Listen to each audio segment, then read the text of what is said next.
Сәлем достар, қалдарыңыз қалай? Бүгінгі әжімге қарсы рецепт үшін каркаде шайының 5-6 жапырағы керек.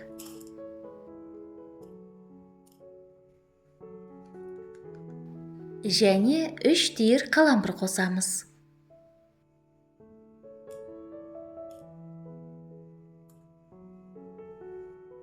Каркаде жапырақтарының үстіне ыстық 200 мг су құйып, бетін жауып, 20 минутқа тұндырып қоямыз.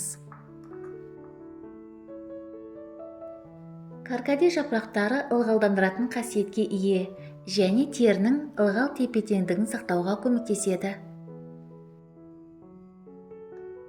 Ал қалампыр болса, терідегі қабынуды, тітіркенуді басады және теріні жұмсартып ылғалдандырады. Тұнбаны сүзгіден өткізіп, ыдысқа құйып аламыз.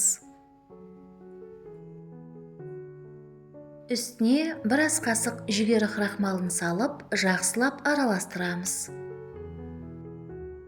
Жүгері крахмалы тері құрылымын жақсартады, әжімдердің пайда болуын азайтады және теріге тегіс сау көрініс береді. Қоспаны баяу отқа қойып, үздіксіз араластыра отырып, қоюланғанша қыздырамыз. Дайын болған маска негізін бөлме температурасында суытып, ыдысқа құйып аламыз.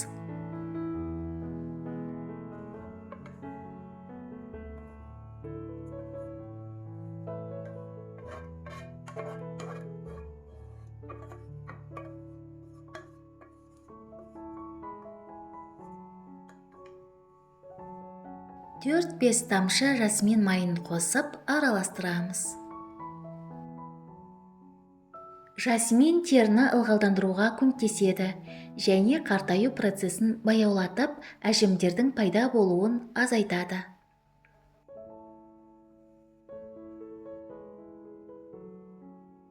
Дайын болған масканы шыны ыдысқа құйып, тоңазытқышта 1 аптаға дейін сақтауға болады.